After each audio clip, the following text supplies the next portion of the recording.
Madam पढ़ाती है इस किताब को? ये पाठ समझाई है, पाठ 14 जब समझाई तो हम लोग नहीं। अच्छा, तुम लोग छुट्टी कर लिए थे, चलो हम समझाते हैं आज। भारत दर्शन,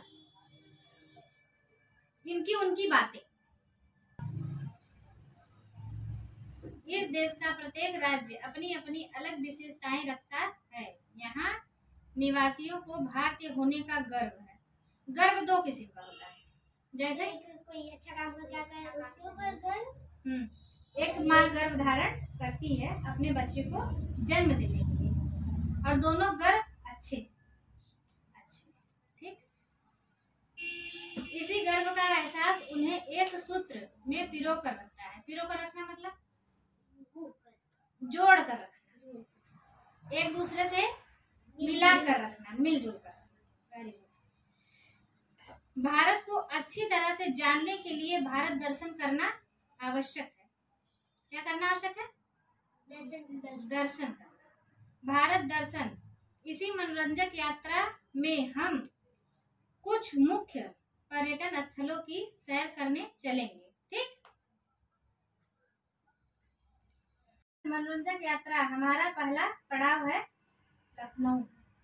क्या है? लखनऊ, नवाबों का शहर।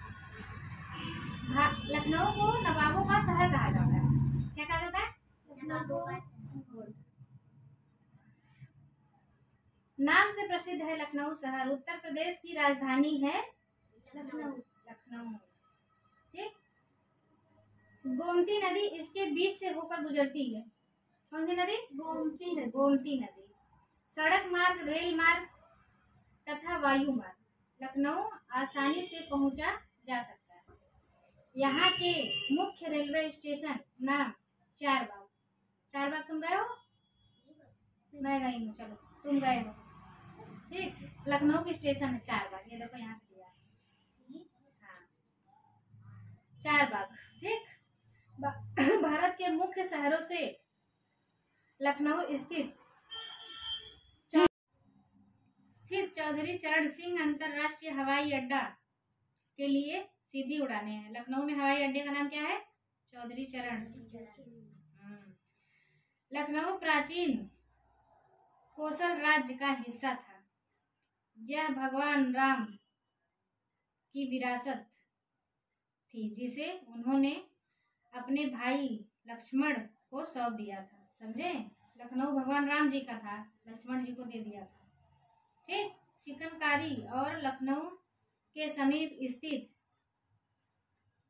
मलियाबाद के दशहरी आमों ने लखनऊ को दुनिया भर में विशिष्ट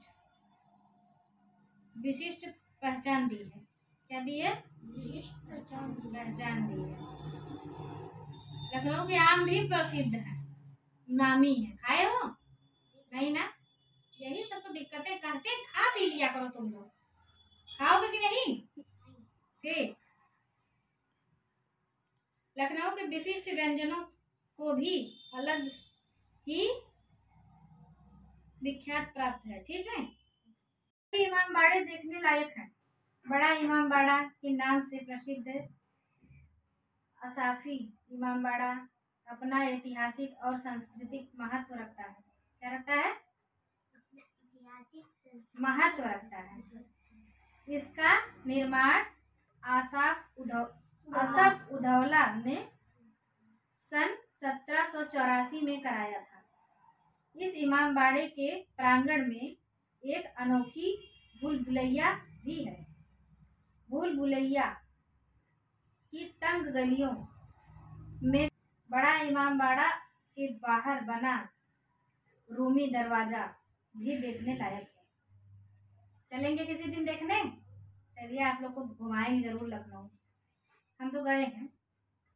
छोटा इमामबाड़ा के नाम से प्रसिद्ध हुसैनबाद निर्माण रूमी दरवाजा के समीप है। सन 1837 ईस्वी में कराया गया था। सफेद रंग का इस इमारत की खूबसूरती देखते ही बनती है। बहुत सुंदर लगता है, हम तो देखे।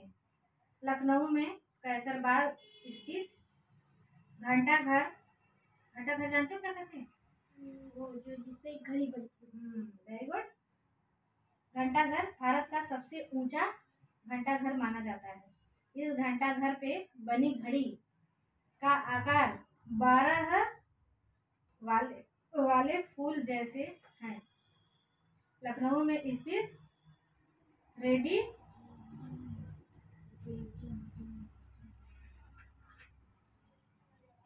को भारत का प्रथम स्वतंत्रता संग्राम के गवाह के रूप में रखा जाता है। ओके, इसका क्वेश्चन आंसर भी इसी में से आएगा। कहाँ से आएगा?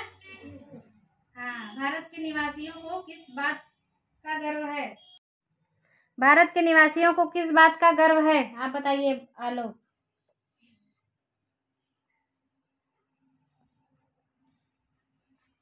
भारतीय होने पर। उत्तर दीजिए। आपकी टीचर आपको सिखाती नहीं है पूरे वाक्य में उत्तर कैसे दिया जाता है? स्टैंड अप नाउ, बताइए पूरे वाक्य में उत्तर दीजिए। लखनऊ को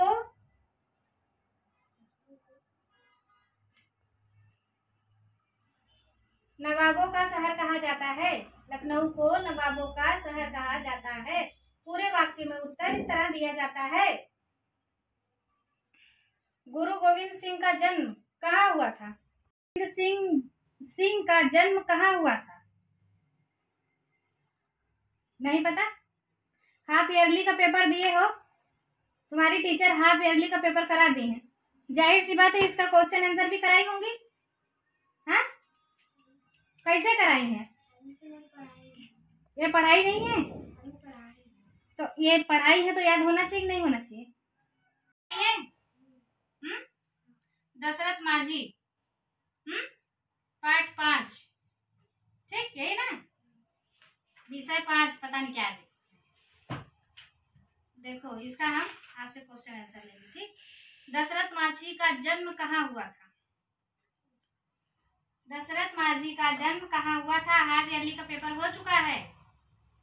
हाफ ईयरली का पेपर हो चुका है। आप लोग को क्वेश्चन आंसर याद होना चाहिए इसका। नहीं पता? Okay, very good. दशरथ माझी का जन्म एक गरीब परिवार में हुआ था। दशरथ माझी का जन्म एक गरीब परिवार में। गुड। दशरथ माझी की पत्नी का क्या नाम था? बंटी बताओ। फाल्गुनी देवी। दशरथ माझी आज किस नाम से जाने जाते हैं?